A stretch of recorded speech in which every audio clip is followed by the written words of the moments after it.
I don't know how everybody's doing on this perfect day, but I got some good news. I cleared to return back to work starting um, to my full work duty starting Monday. But today we are going to talk about. Last week we did the French and Indian War. Today we're going to talk about the American Revolutionary War, which is wars have a long extensive history throughout our time. So the American Revolutionary War started on April 19th of 1775 and it ended on September 3rd of 1783. It was also known as the Revolutionary War or the American War of Independence. This war went on for 8 years. Um, and it was the armed conflict that compromised the final 8 years of the broader American Revolution, in which American Patriot forces organized, which they organized themselves as the Continental Army, and they commanded that was commanded by then George Washington, and they defeated the British Army. The conflict was fought in North America, the Caribbean, and over the Atlantic Ocean. The war's outcome seemed uncertain for most of the war, but Washington and the Continental Army's decisive victory in the Siege of Yorktown in 1781 led King George III and the Kingdom of Great Britain to negotiate an end. Um,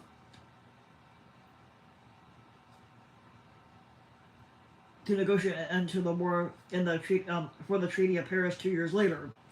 Now, in 1783, in which the British monarchy acknowledged the independence of the 13 colonies, it led to the establishment of the United States as an independent and sovereign nation. Now, in 1763, after the British Empire gained dominance in North America following its victory over the French in the Seven Years' War, tensions and disputes began escalating between the British and the 13 colonies, especially following the passage of Stamp and the Townshend Acts. Um, Now, the British Army responded by seeking to occupy Boston militarily, which led to the Boston Massacre on March 5th of 1770. Um, in mid 1774, but tensions escalated even further between the British Army and the colonies. The British Parliament imposed the Intolerable Acts, an attempt to disarm Americans, leading to the battles of Lexington and Concord in April of 1775. The first battle of the Revolution, which was the first battle of the Revolutionary War. Um, in June of 1775, the Second Continental Congress voted to incorporate the colonial-based Patriot militias into a central military base. The Continental Army and they unanimously appointed Washington as its commander, and they appointed George Washington as the commander in chief. The 2 months later, in August of 1775, the British Parliament declared the colonies to be in a state of rebellion. Um, Now, in July of 1776, the Second Continental Congress formalized the war, passing the Lee Resolution. The Lee Resolution on July 2nd. I'm not sure what the Lee Resolution is. And 2 days later, they unanimously adopted the Declaration of Independence on July 4th.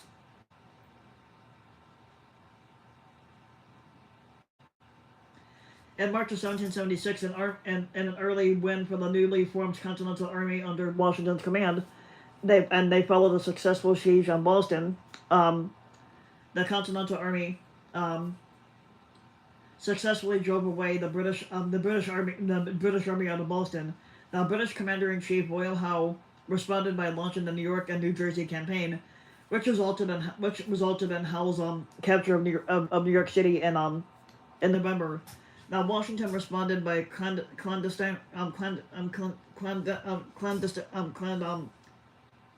clandestiny, crossing the Delaware River and winning small but significant victories at Trenton and Princeton.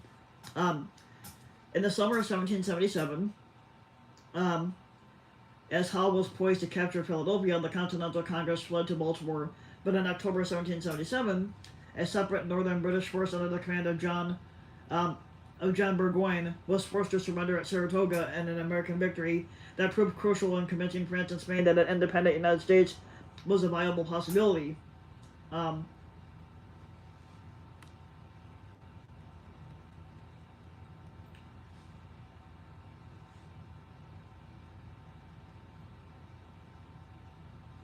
Now, France Now, France signed a commercial agreement with the rebels, followed by a treaty of alliance in February of 1778. Now, in 1779, the Sullivan expedition undertook a scorched earth campaign against the Iroquois, who were largely allied with the British.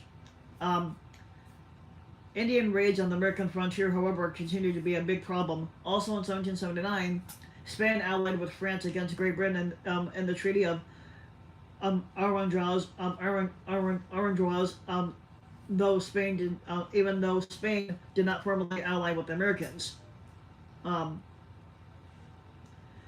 the House replacement, Henry Clinton, intended to take the war against the Americans into the southern colonies. Um,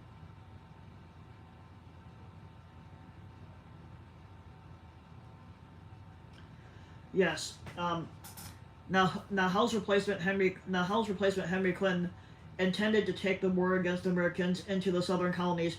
Despite some initial success, British General Cornwallis was besieged by a Franco-American army in Yorktown, Virginia, in September and October of 1781. Um, um, um, I don't need to know about people sucking. I don't need to know about who you suck off, Kevin. Um, um,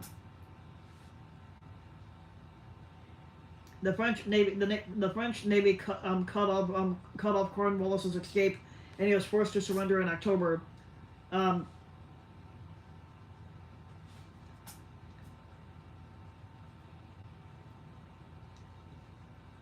Now, the British wars with France and Spain continued for another 2 years, but fighting largely ceased in North America. So, in the Treaty of Paris, it was ratified on September 3rd of 1783, and Great Britain acknowledged the sovereignty and independence of the United States, bringing the American Revolutionary War to an end.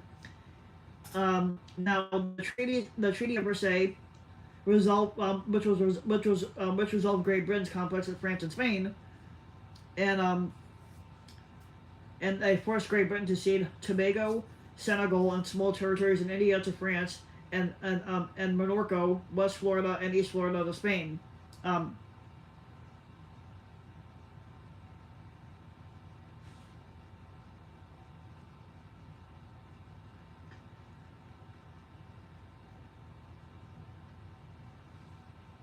it's unknown for the United States how many Native Americans died, but 500 had died with Great Britain. Um,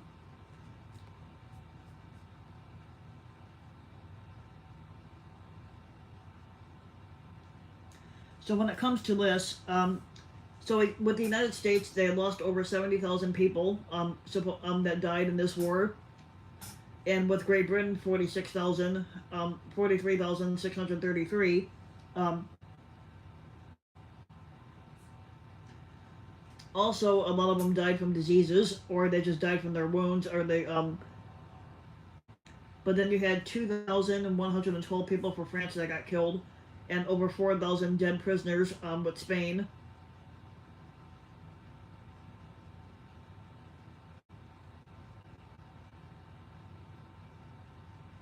So the French and Indian War, which was part of the wider global conflict known as the Seven Years' War, um, ended with the 1763 Peace of Paris, which expelled France from their possessions to New France. The Royal Proclamation of 1763. So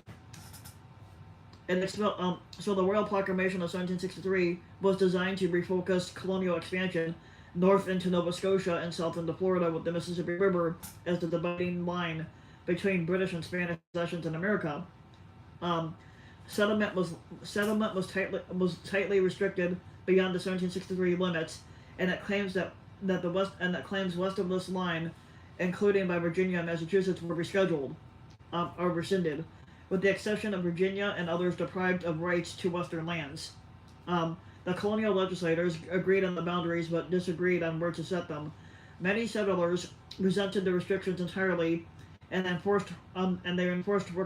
required permanent garrisons along the frontier, which led to increasingly bitter disputes over who should pay for it. Um,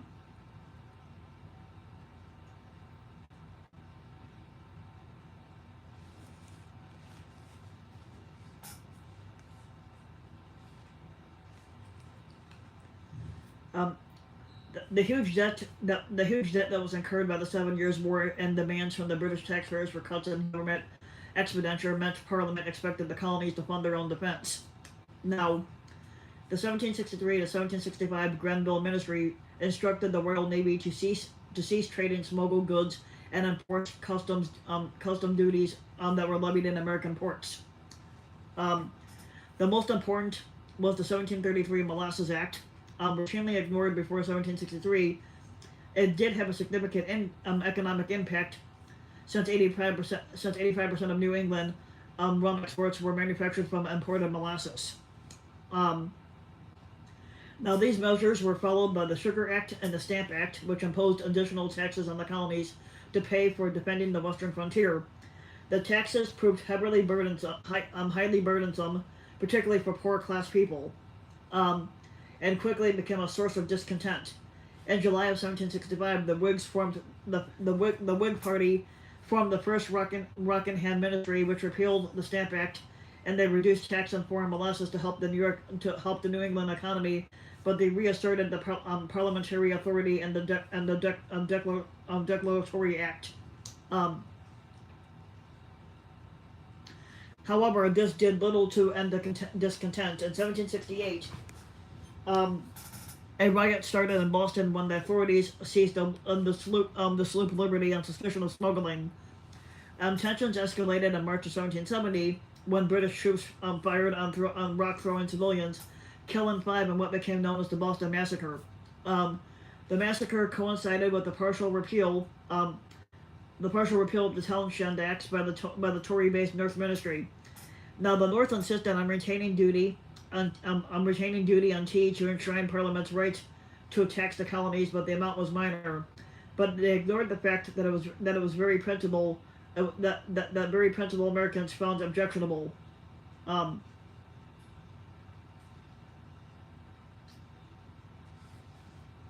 in April 1772, the colonists staged the first American tax revolt against royal authority in Weir, New Hampshire, later referred to as the Pine Tree Riot. This would inspire the design of the Pine Tree flag. Tensions escalated following the destruction of a customs vessel in June of 1772 at the Gaspee Affair. Then it came to a head in 1773. A banking crisis led to the near collapse of the East India Company, which dominated the British economy, and to support it, a parliament passed the Tea Act, giving it a trading monopoly in the 13 colonies.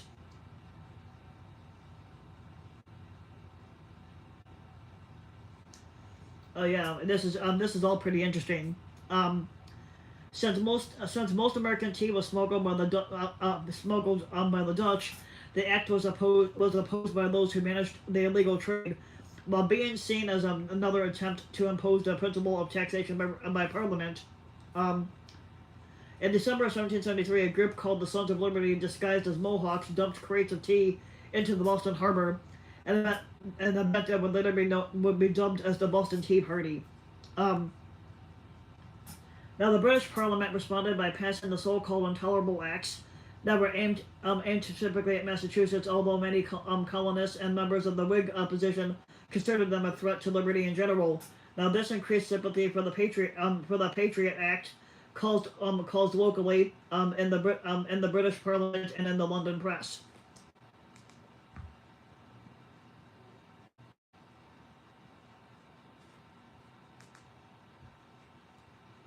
Now, throughout the 18th century, the elected lower houses and the colonial legislators gradually wrestled over the wrestled power from the governors.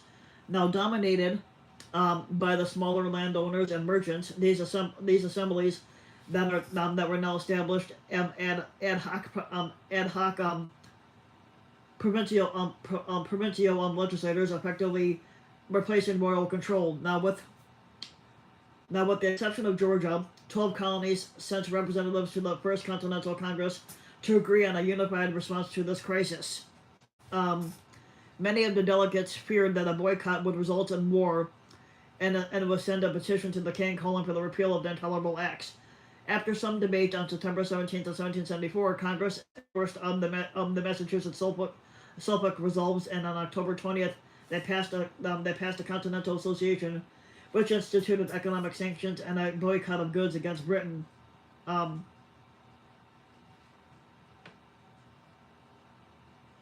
Now, while denying its authority over internal American affairs, a faction that was led by James Duane and future loyalist Joseph Galloway, they insisted that Congress recognize Parliament's rights to regulate colonial trade.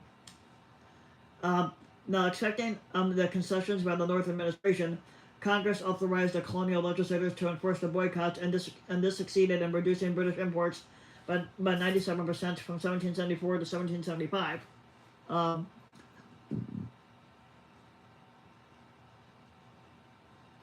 Now, however, on February 9th, the Parliament declared the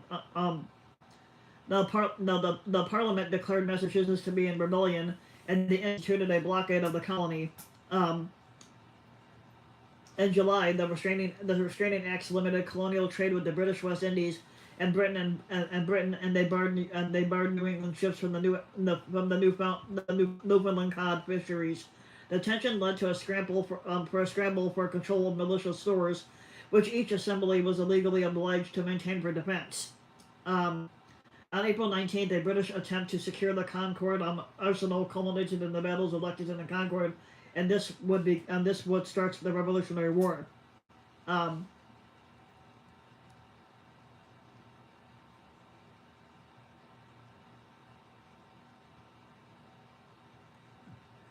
so after the Patriot victory at Concord, the moderates in Congress, led by John Dickinson, drafted the Olive Branch Petition, offering to accept royal authority in return for George III mediating in the dispute.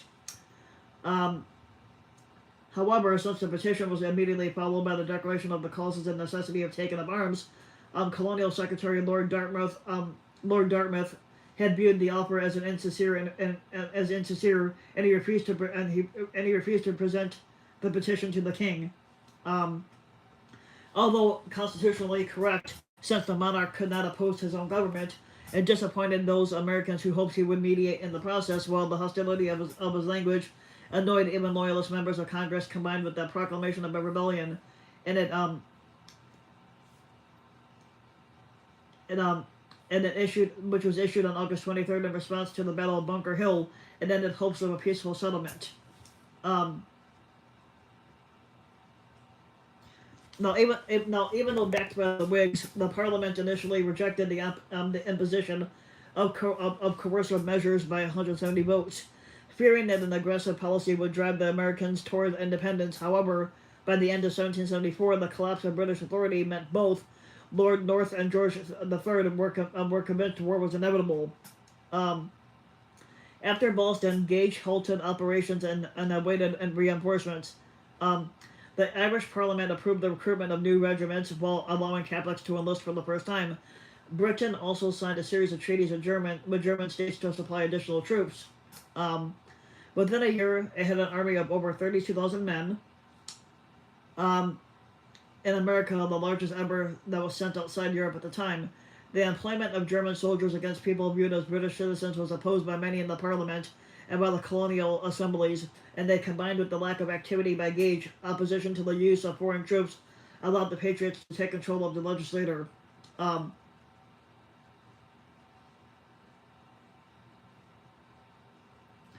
support for the independence was boosted by Thomas Paine's pamphlet called The Common Sense, which was published in January of 1776.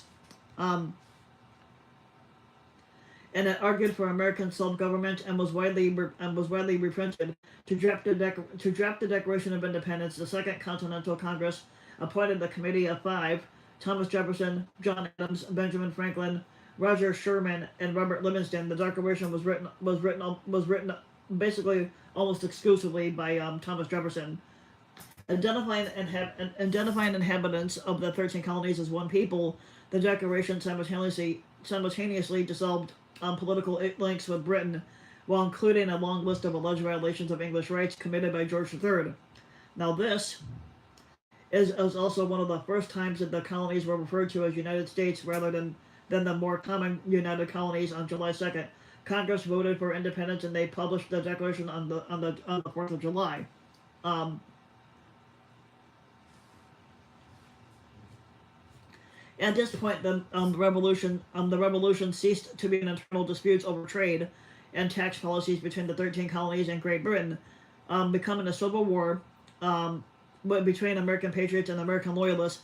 Patriots generally supported independence from Britain and a new national union to Congress, while loyalists remained aligned with British rule. Estimates of numbers vary. One suggestion being the population as a whole was evenly between committed patriots and committed loyalists, and those who were indifferent to the party. Um, Others calculate the split as 40 patriot, 40% neutral, 20% loyalist, but with considerable regional variations. Um,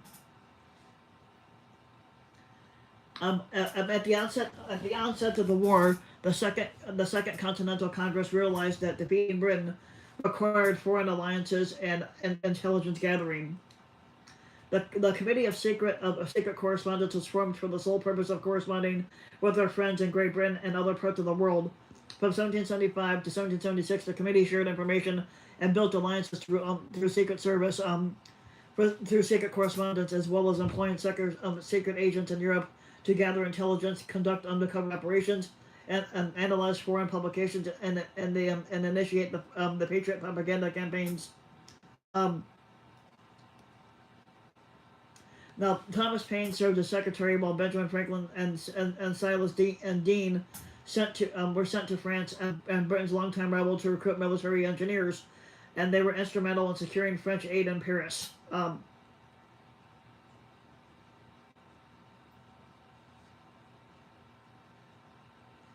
April 14th of 1775, Sir Thomas Gage, Commander-in-Chief, North America and the North America and Governor of Massachusetts, had received orders to take action against the Patriots.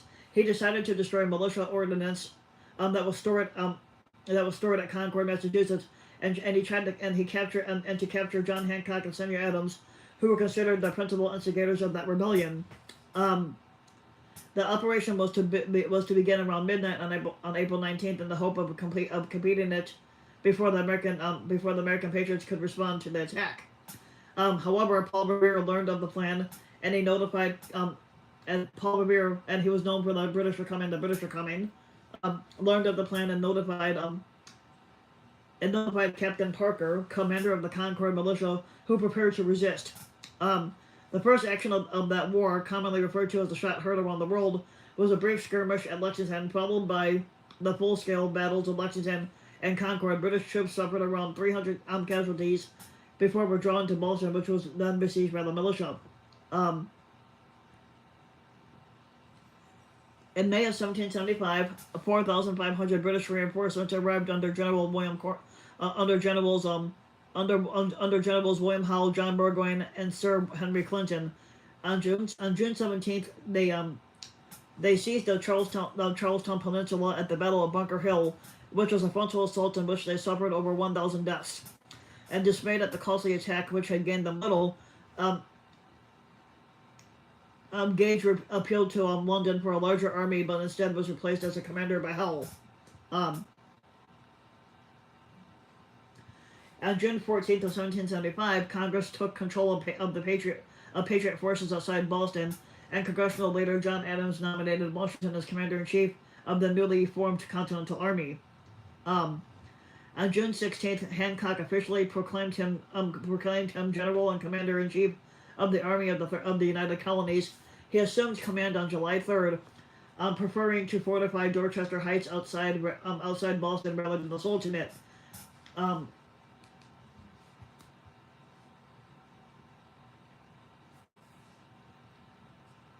Now in early March of 1776, Colonel Henry Knox arrived with heavy artillery that was acquired in the capture of Fort Ticonderoga. Now, under cover of darkness on March 5th, Washington placed these on Dorchester Heights, from where they could fire on the town and British ships in Boston Harbor. Fearing another Bunker Hill, Howe evacuated the city on March 17th without further loss, and sailed to Halifax, Nova Scotia, while Washington moved south to New York City.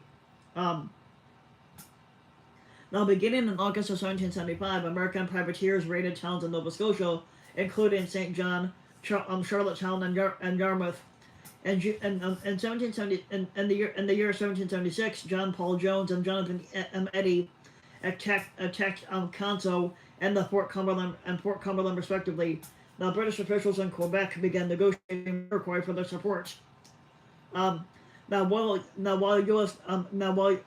envoys urged them to remain neutral, and they were aware that Native Americans they were aware of Native Americans leanings towards the British, and fearing an Anglo-Indian attack from Canada, Congress authorized a second invasion in 1775.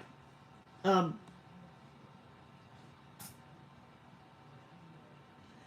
After the defeat of the Battle of Quebec on December 31st, the Americans maintained a loose blockade of the city until they retreated on May 6th of 1776. A second defeat at Trois Rivières on June 8th ended operations in Quebec. Now, the British pursuit was initially blocked by American naval vessels on Lake Champlain until victory at Belcourt Island on October 11th forced the Americans to withdraw to Fort Ticonderoga. While in December, an uprising in Nova Scotia, sponsored by Massachusetts, was defeated at Fort Cumberland. These failures impacted public support for the Patriot cause, and aggressive anti-loyalist policies in the New England colonies alienated the Canadians. Now, in Virginia, Dunmore's proclamation on November 7th of 1775 promised freedom to any slave who fled their Patriot masters and agreed to fight for the crown. Now, British forces were defeated at Great Bridge on December 9th, and they took refuge on British ships and that were anchored near Norfolk when the 3rd Virginia Convention refused to disband its militia or accept martial law. Lord Dunmore ordered the burning of Norfolk on January 1st of 1776.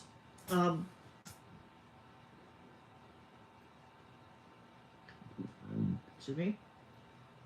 Now, the siege of Savage's Old Fields began on November 19th in South Carolina between Loyalists and Patriot militias, and the Loyalists were subsequently driven out of the colony in the Snow Campaign. Loyalists were recruited in North Carolina to reassert British rule in the South, but they were decisively defeated in the Battle of Morris Creek Bridge. A British expedition sent to reconquer South Carolina, and it launched an attack on Charleston in the Battle of Sullivan's Island on June 28th of 1776, but it failed. A shortage of gunpowder led Congress to authorize a naval expedition against the Bahamas to secure ordnance there. On March 3rd of 1776, an American squadron under the command of Essex Hopkins landed at the east end of Nassau and encountered minimal resistance at Fort Montego. Hopkins' troops then marched on Fort Nassau. Hopkins had promised Governor Montfort Brown and the civilian inhabitants that their lives and property would not be in any danger if they offered no resistance up, and they complied. Hopkins captured large stores of gunpowder and other munitions that were so great he had to impress an extra ship in the harbor to transport the supplies back home. When he departed on March 17th, a month later, after a brief skirmish with HMS Glasgow, they returned to New London, Connecticut, the base for American naval operations. Now,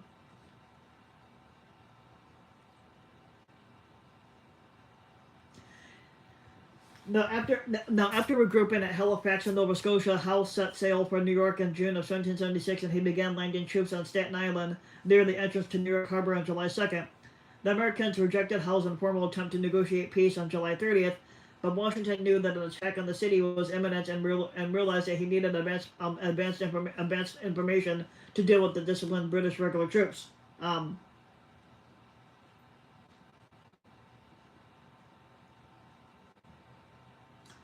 Now, on August 12th of 1776, Patriot Thomas Knowlton was ordered to form an elite group for the reconnaissance and secret missions. Knowlton's Rangers, which included Nathan Hale, became the Army's first intelligence unit. Now, when Washington was driven up of Long Island, he soon realized that he would need to professionalize military intelligence. With aid from Benjamin Tolmage, Washington launched the six-man Culper spy ring. The up the The efforts of Washington and the Culper spy ring substantially increased the effective allocation and deployment of Continental regiments in the field. Um, Now, throughout the war, Washington spent more than 10% of his total military funds on military intelligence. Um, Now, Washington split the Continental Army into positions on Manhattan and across the East River and western Long Island. On August 27th, at the Battle of Long Island, Howe would outflank Washington and forced him back to Brooklyn Heights, but he did not attempt to encircle Washington's forces. Now, through the night of August 28th, Knox bombarded the British, knowing that they were up against overwhelming odds. Washington ordered the assembly of a war council on August 29th, and they all agreed to retreat to Manhattan. Um, Washington quickly had his troops assembled and ferried them across the East River to Manhattan at a flat-bottomed freight boats without any losses of men or ordnance, leaving General Thomas Miffin's regiments as a rear guard. Um, Now, Howe met with a delegation from the Second Continental Congress at the September Staten Island peace conference, but it failed to conclude any peace. Um, Largely because the British delegates only had the authority to offer pardons and they cannot recognize independence. Um, on September 15th, Howe seized control of New York City when the British landed at Kips Bay, and they unsuccessfully engaged the Americans at the Battle of Harlem Heights the following day. On October 18th, Howe failed to encircle the Americans at the Battle of Pell's Point, and the Americans withdrew. Howe declined to close with Washington's army on October 28th at the Battle of White Plains, and instead they attacked a hill that had no strategic value, which I don't understand why people would do that. Washington's retreat isolated his remaining forces, and the British captured Fort Washington on November 16th. The British victory there amounted to Washington's most disastrous defeat, with the loss of 3,000 prisoners. Um, Now, the remaining American regiments on Long Island fell back 4 days later. Now, General Henry Clinton wanted to pursue Washington's disorganized army, but he was first required to commit up to 6,000 troops to capture Newport, Rhode Island, to secure the Loyalist fort. General Charles Cornwallis pursued Washington, but Howe ordered him to halt. Um,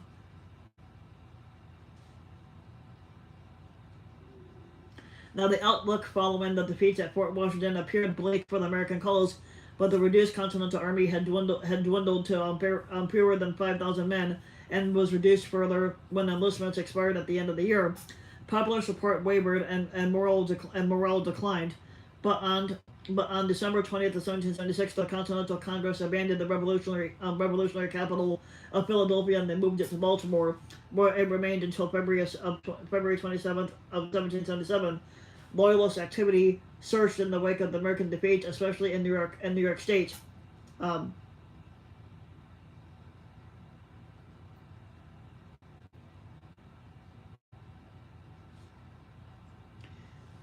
in London, news of the victorious Long Island campaign was well received, with festivities that were held in the capital. Public support reached a peak. Strategic deficiencies among Patriot forces were evident. Washington divided a numerically weaker army in the face of a stronger one. His inexperienced staff misread the military situation, and American troops fled in the face of enemy fire. The successes led to predictions that the British could win within a year. The British established winter quarters in the New York City area, and anticipated renewed campaigning against the following spring. Um, and you can see some of these pictures here. On the top one was Washington crossing the Delaware, an iconic 1851 painting. And then down here would be James Monroe, who would later become president, and he was the last president to fight in the Revolutionary War as a Continental Army officer.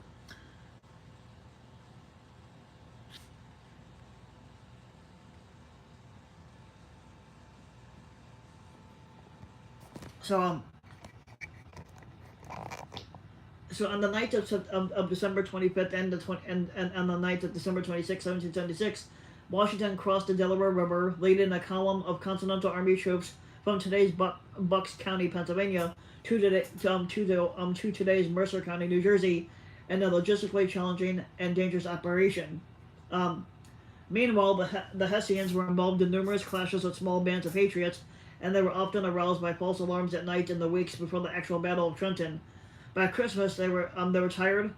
Um, while heavy snowstorm led their commander, Colonel Johann Rall, to assume no significant attack would occur, because he believed with the snowstorm that nobody would attack in it.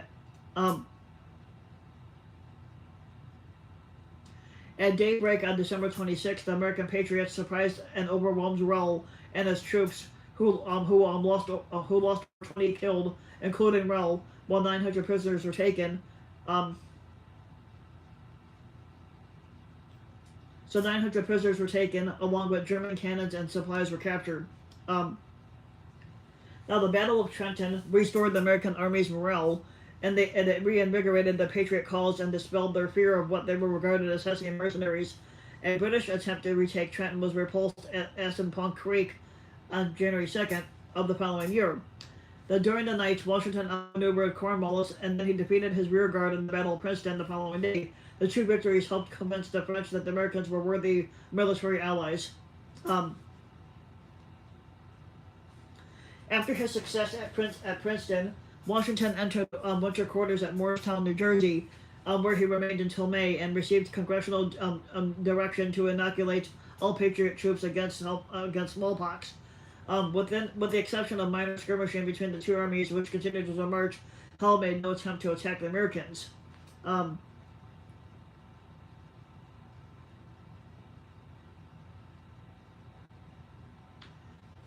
Now, the 1776 campaign demonstrated that regaining New England would be a prolonged affair, which led to a challenge in British strategy to isolate in the north by taking control of the Hudson River, allowing them to focus on the south, where loyalist support was believed to be substantial.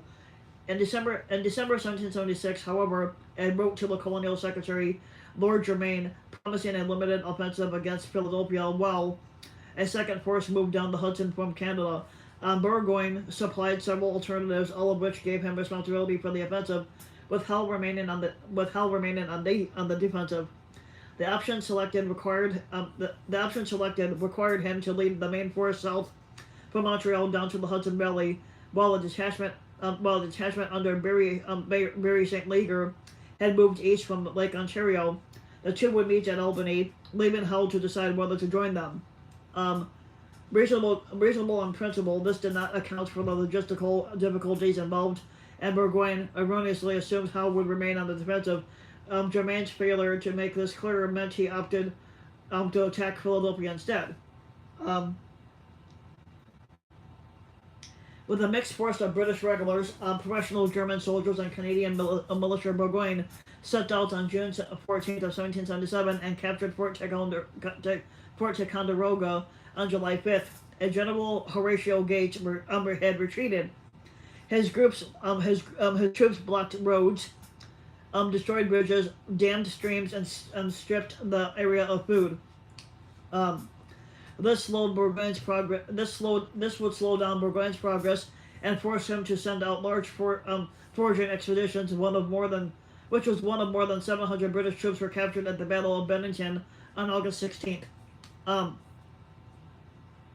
Now, St. Leger had moved east and besieged Fort Stanwix, despite defeating an American relief force at the Battle of Oriskany on August 6th. St. Leger was abandoned by his Indian allies and withdrew to Quebec on August 22nd. Now isolated and outnumbered by Gates, Burgoyne continued on to Albany rather than retreating to Fort Ticonderoga, reaching Saratoga on September 13th. He asked Clinton for support while constructing defenses around the town. Now, morale among the troops was rapidly declining, and an unsuccessful attempt to break past Gates at the Battle of Freeman Farms on September 19th resulted in 600 British deaths. When Clinton advised he could not reach them, Burgoyne's subordinates advised retreat. A reconnaissance in force on October 7th was repulsed by Gates at the Battle of Bemis Heights, forcing them to back onto Saratoga with heavy losses.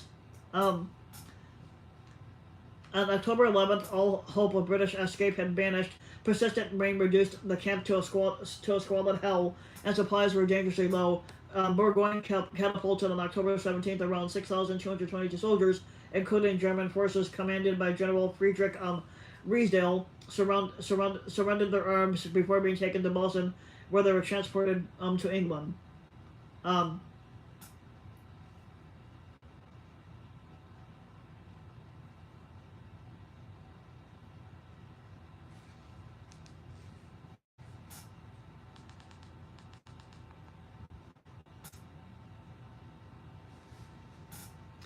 after securing additional supplies, Howe made another attempt on Philadelphia, but landed his troops in Chesapeake Bay. On August 24th, he now compounded failure to support Burgoyne by missing repeated opportunities to destroy his opponent. Despite defeating Washington at the Battle of Brandywine on September 11th, he then allowed him to withdraw in good order. After dispersing an American detachment at Pauloy on September 20th, Cornwallis occupied Philadelphia on September 26th, with a main force of 9,000 under Hull based just to the north of Germantown. Washington attacked them on October 4th, but was repulsed. Um,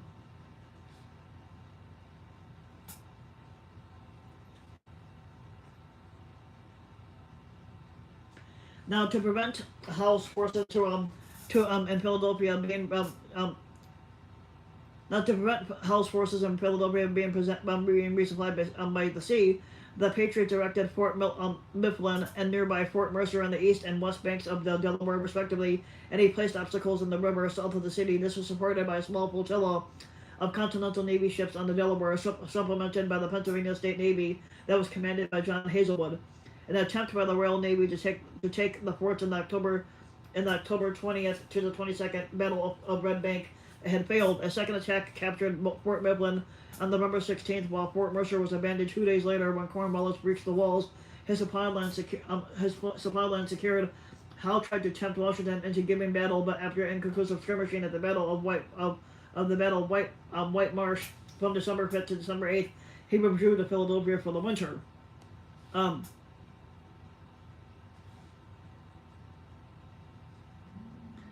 December 19th, the Americans followed suit and entered winter quarters at Valley Forge, and Washington's domestic opponents contrasted his lack of battlefield success with Gates' victory at Saratoga.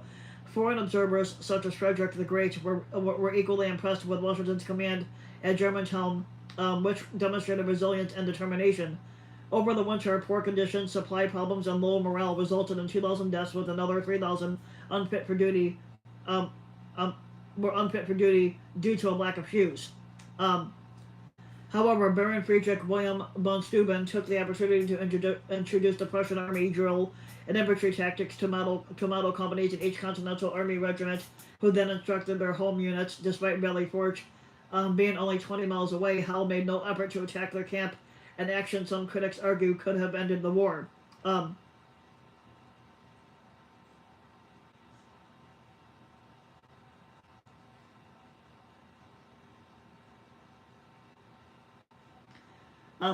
So, like his predecessors, French Foreign Minister Bourgonist considered the 1763 peace a national humiliation and viewed the war as an opportunity to weaken the British. He initially avoided open conflict, but he allowed American ships to take on cargoes in French ports, a technical violation of neutrality. Now, Bourgonist persuaded Louis the 16th to secretly fund a government company to purchase the munitions for the Patriots, and carried in neutral Dutch ships and imported through Saint Eustatius in the Caribbean. Here's a battle of the Flamborough Head, with U.S. warships in European waters with access, and you can see that up close here.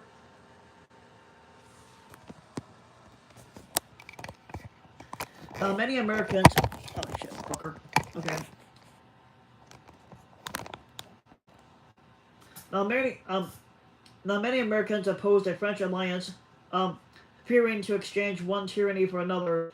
But this changed after a series of military setbacks in early 1776, as France had nothing to gain from the colonies reconciling with Britain. Congress had three choices: making peace on British terms, continuing the struggle on their own, or proclaiming independence that was guaranteed by France, although the Declaration of Independence had wide public support.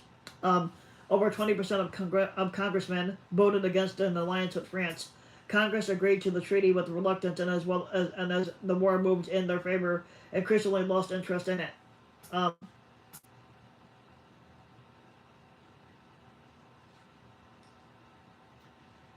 Now, Silas Deane was sent to Paris to begin negotiations with Vergennes, whose key objectives were replacing Britain as the United States' primary commercial and military partner while securing the French West Indies from American expansion.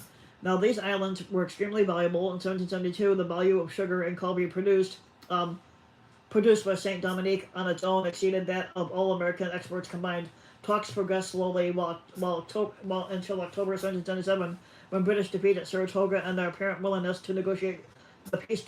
The peace convinced Vergennes only a permanent alliance could prevent the disaster of Anglo-American rapprochement.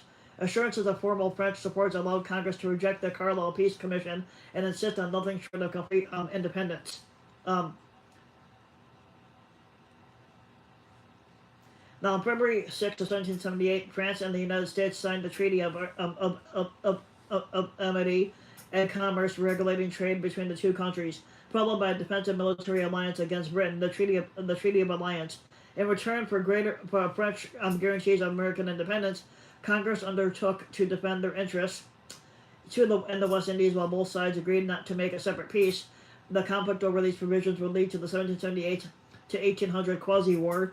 Charles III of Spain was invited to join on the same terms, but refused, largely due to concerns over the impact of the revolution on Spain, Spanish colonies, in the Americas. Now Spain had complained on multiple occasions about encroachment by American settlers into Louisiana, a problem that could only get worse once the United States replaced Britain.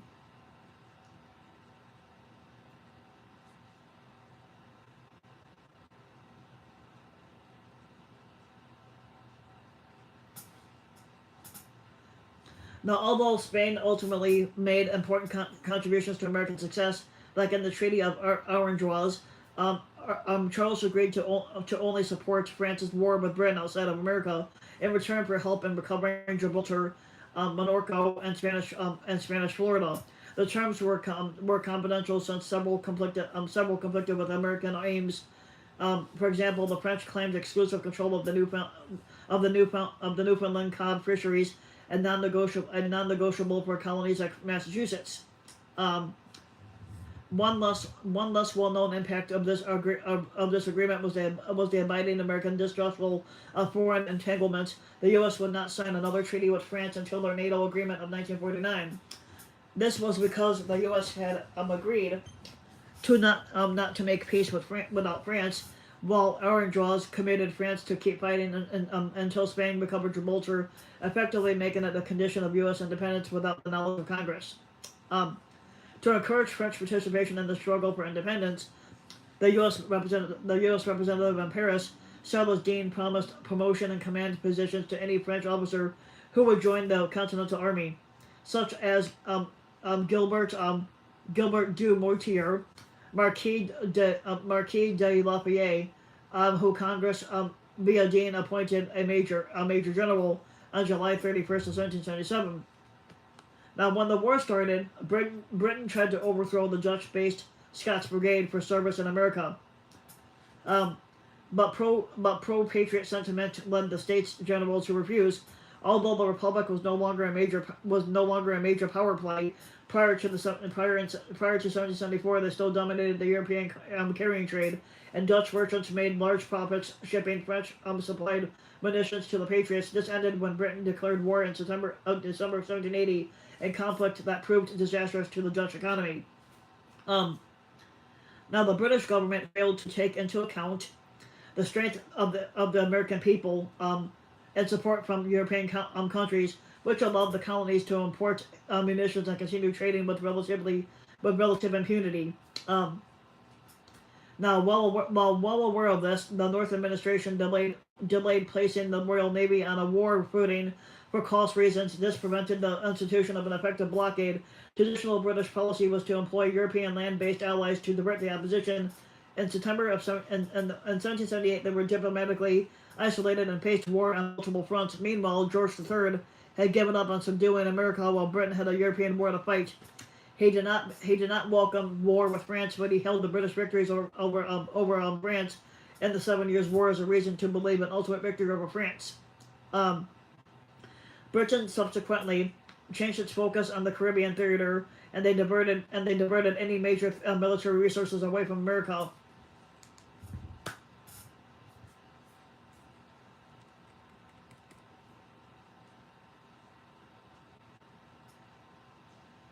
Now here's a picture of the Continentals repulsing the British at the Battle of Springfield in June of 1780.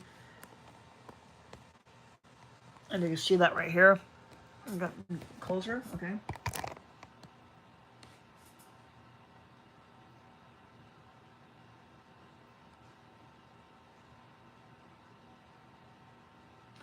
Now, at the end of 1777, Hull resigned and was replaced by Sir Henry William Clinton on May 24th of 1778. With French entry into the war, he was ordered to consolidate his forces in New York. But on June 18th, the British departed Philadelphia with the invigorated Americans in pursuit, and the Battle of Monmouth on June 28th was inconclusive but boosted Patriot morale. That midnight, the newly installed Clinton continued his retreat into New York. Um, A French naval force under Admiral Charles Henry Hector d'Estaing was sent to assist Washington, deciding that New York was too formidable to target. In August, they launched a combined attack on Newport with General John Sullivan commanding the forces. The resulting Battle of Rhode Island was indecisive and badly damaged by a storm, but the French withdrew to avoid risking their ships. Um,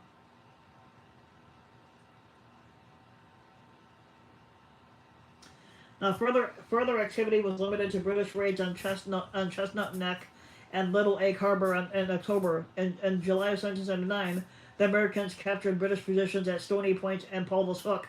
Clinton unsuccessfully tried to tempt Washington into a decisive engagement by sending General William Tryon to raid Connecticut.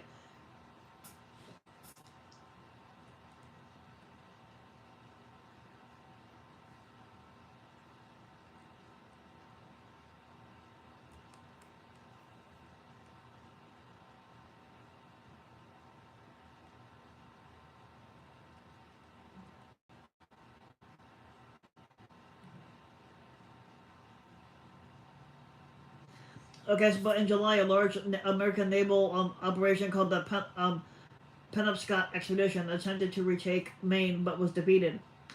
Now the persistent Iroquois raids in New York and Pennsylvania led to the punitive Sullivan Expedition from July to September 1779, involving more than 4,000 Patriot soldiers. The Scorched Earth campaign destroyed more than 40 Iroquois villages and 160,000 bushels of maize, leaving the Iroquois destitute and destroying the Iroquois Confederacy as an independent power on the American frontier. But however, 5,000 Iroquois fled to Canada, where they were supplied and supported by the British, and they continued their raids. Um, During the winter of 1779 to 1780, the Continental Army suffered greater hardships than at Valley Forge. Morale was poor, public support fell away, and the Continental dollar was virtually worthless. The army was plagued with supply problems. Desertion was common, and mutinies occurred in the Pennsylvania line and New Jersey line regiments over the conditions. In June of 1780, Clinton would send 6,000 men under Willem von Neisben to retake New Jersey, but they were halted by local militia at the Battle of Connecticut Farms. Although the Americans withdrew, Neisben felt he was not strong enough to engage Washington's main force and retreated.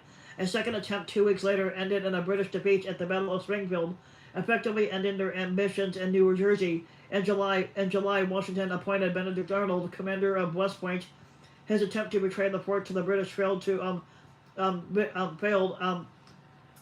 to incompetent planning, and the plot was revealed when his British contact John Andre was captured and executed for being a traitor. Um, Arnold escaped to New York and switched sides, an action justified in a pamphlet addressed to the inhabitants of America. The Patriots condemned his betrayal while he found himself almost as unpopular with the British. Um,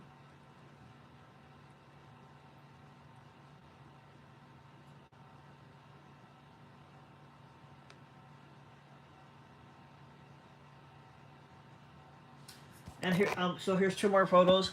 The top one is the British siege of Charlestown, Charlestown, North Carolina, in May of 1780.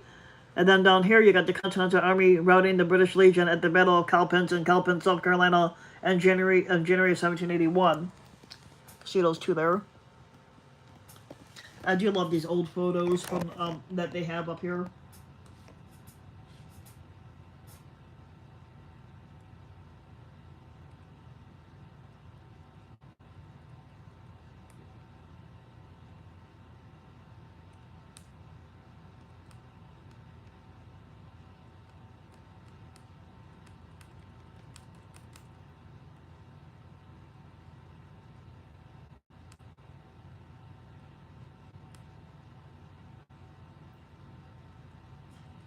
I'm going to leave it off there, but I will leave this up for next week to do a part 2. So if you like the video, you can give the video a like and subscribe to my channel, Rusty the King, for more history videos like this. We're going to do as much history. I love my history, and it's one of the greatest things you'll ever learn. And I want to give a shout out to this channel, because I found them a couple of days ago, accidentally. Obviously, it came up as a recommendation on my page. This channel is called Coffin Crown. They sing dark, what they call dark country. Basically, best description that they give is a soul deep journey through dark country, Gothic Americana, and haunted instrumentals, haunted instrumental ballads. I found this channel, like I said, a few days ago. They're great. I love them.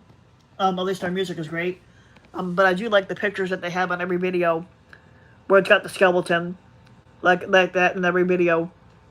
I don't know how they found photos like that, but to me it's pretty interesting.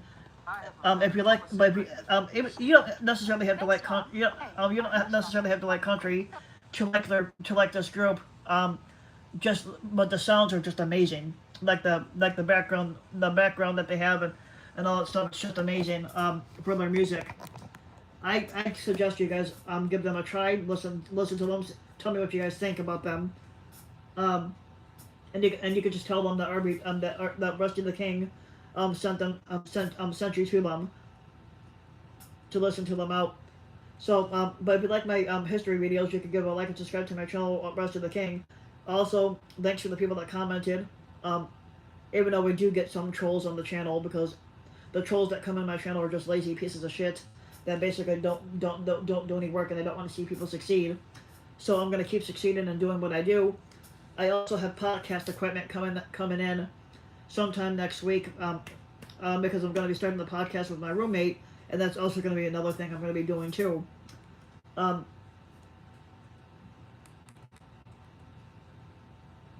So I hope to see you guys next week, and I will continue my video on the American Revolutionary War next week, and I hope to see you guys then.